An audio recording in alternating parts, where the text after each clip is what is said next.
Hey everyone, welcome back to our channel study affairs. कल हमने अपनी वीडियो में पियाजे की थ्योरी को कंप्लीट किया था। आज हम वाइगोत्स की सोशियो कल्चर थ्योरी को कंप्लीट करेंगे। तो देखिए इसमें क्या बताया है। फर्स्ट ऑफ ऑल इन्होंने दो डेफिनेशन को कवर अप किया। फर्स्ट है हमारी जेड पी डी की फुल फॉर्म होगी जोन ऑफ प्रोक्सिमल डेवलपमेंट। इसका मतलब क्या है?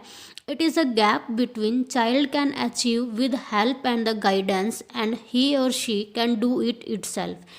मतलब कि एक बच्चा जो किसी भी टास्क को आसानी से खुद से कर सकता है और कोई टिपिकल टास्क आने पर जो उसकी हेल्प की जाएगी और तब वो उसको कंप्लीट कर लेगा, तो हेल्प देने तक और खुद से करने तक के बीच का जो गैप होगा हमारा, वो कहलाएगा जेड-पी-डी।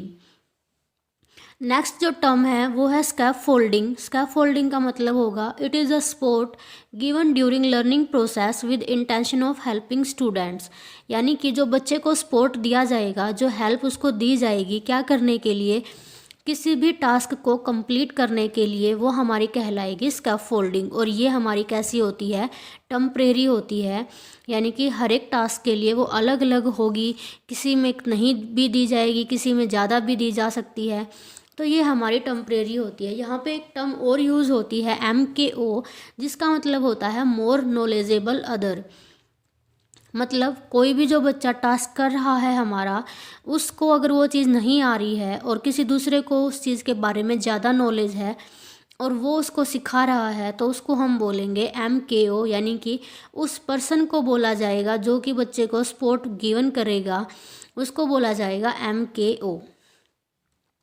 अब अगर हम देखें कि इसका एजुकेशन की फील्ड में क्या इम्प्लीकेशन है, तो देखिए इट इज़ सोशल कंस्ट्रक्टिविज्म। यानी कि कंस्ट्रक्ट, बच्चा नॉलेज तो कंस्ट्रक्ट करेगा लेकिन सोसाइटी में रह के उसके ऊपर क्या है, सोसाइटी का इफेक्ट पड़ेगा।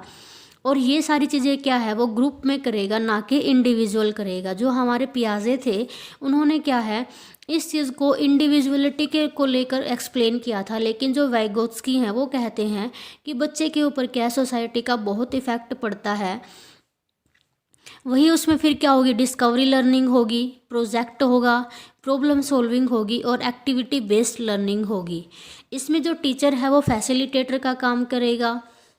एसएस चाइल्ड्स जेड-पी-डी, यानी कि बच्चा क्या है, एक जो गैप है उसको डिफाइन करते हुए टीचर उसको हेल्प प्रोवाइड करेगा। गिवन टास्क अबोव जेड-पी-डी, और बच्चे को क्या है, जो वो टास्क कर सकता है उससे थोड़ा टिपिकल टास्क दिया जाएगा, ताकि क्या है उसकी जो डेवलपमेंट है थिंकिंग की वो बढ़ सके। इसमें जो लर्निंग होती है वो हमारी कोऑपरेटिव और कोलैबोरेटिव होती है, क्योंकि बच्चा सोसाइटी में रह के चीज़ें सीखेगा तो उसको कोऑपरेशन करना भी आएगा। फिर गाइडेड इंस्ट्रक्शन होगी, रेसिप्रोकल टीचिंग होगी। रेसिप्रोकल टीचिंग का मतलब होता है कि टीचर भी क्या है, बच्चों से सीखेगा।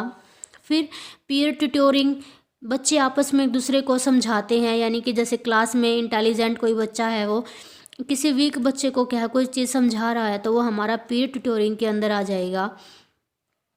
इसके अंदर कोग्निटिव अप्रेंटिसशिप होती है। यानी कि बच्चे की थिंकिंग को इम्प्रूव करने के लिए जब टीचर बच्चे को अकेले में सिखाएगा, यानी कि उसके ऊपर स्पेशल अटेंशन देगा, उस चीज़ को बोलते हैं कोग्निटिव अप्रेंटिसशिप। और it is the best for the gifted children.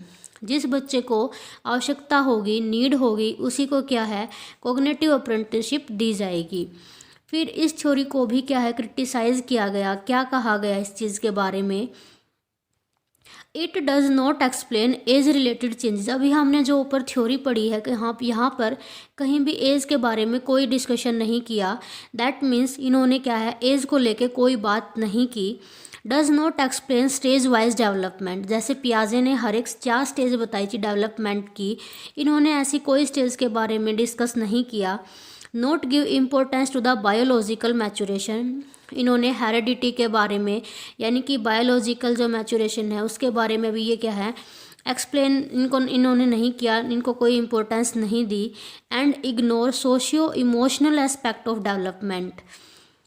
इन्होंने सिर्फ सोशियो कल्चर के बारे में बताया कि उसका इमोशनल एस्पेक्ट क्या होगा, उसको भी इन्होंने क्या कर दिया था, इग्नोर कर दिया था। तो यहाँ पे हमारी वाइगोत्स्की की भी थ्योरी जो है वो कंप्लीट होती है।